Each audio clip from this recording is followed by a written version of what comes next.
என் நெஞ்சில் குடியிருக்கும். கடைசி லாஸ்ட் 1 மந்தா நடந்த ஒரு சில விஷயங்கள் உங்ககிட்ட நான் ஷேர் பண்ணணும்னு ஆசைப்படுறேன்.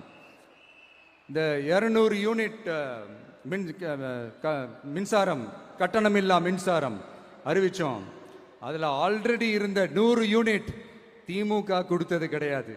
மேடம் ஜெயலலிதா மேடம் இருந்தப்போ செஞ்சுட்டு போனது. ஸ்டாலின் சார் பதவி போன அந்த கடுப்பில் அறிக்கையா விட்டு தள்ளிக்கிட்டு இருக்கிறாரு. என்ன பண்ணீங்க உங்களுடைய ஆட்சியில்? மக்கள் பணத்தை டாஸ்மாக்ல இருந்து அடிச்ச அந்த பணத்தை ஊழல் செஞ்ச அந்த ஃபைலை க்ளோஸ் பண்றதுக்கு அலையா அலைஞ்சிங்க. ஆனா இந்த விஜய் மக்களுக்கு தொந்தரவா இருக்கிற அதே டாஸ்மாக க்ளோஸ் பண்ணா.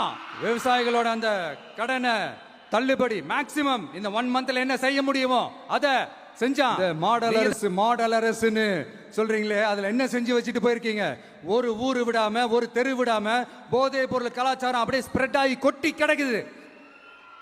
அது அப்பவே இனிஷியல் ஸ்டேஜ் அதை நீங்க கண்ட்ரோல் பண்ணிருந்தீங்கன்னா இத்தனை பெண் குழந்தைகளை இத்தனை பெண்களை இழக்க வேண்டிய ஒரு சூழ்நிலை ஏற்பட்டிருக்குமா? எல்லாத்தையும் பண்ணிட்டு பழிய தூக்கி ஏன் மேல போடுறாங்க.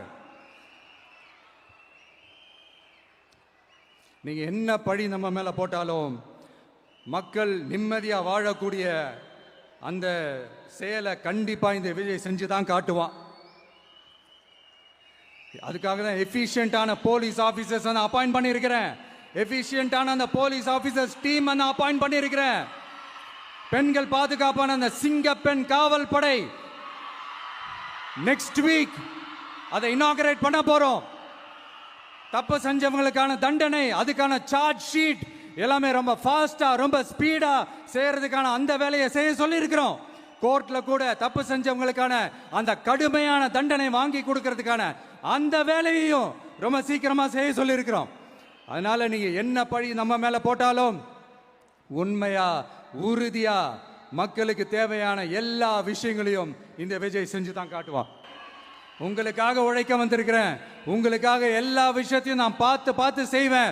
ஊழல் இல்லாத லஞ்சம் இல்லாத ஒரு ஆட்சியை நான் கொடுப்பேன். I understand. ஒரே நாள் அது நடக்காததான், மேஜிக் இல்லை. பட் ஒரு நாள் அதை நான் நடக்க வைப்பேன். எனக்கு இப்ப வேற எந்த வேலையும் இல்லை உங்களுக்காக உழைக்கிறத தவிர. என் கடன் இனி என் மக்களுக்கு பணி செய்து கிடைப்பதே. மீண்டும்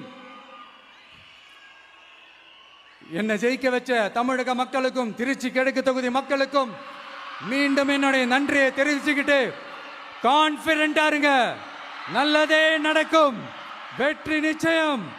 மீண்டும் சந்திக்கும் வரை நன்றி, வணக்கம்.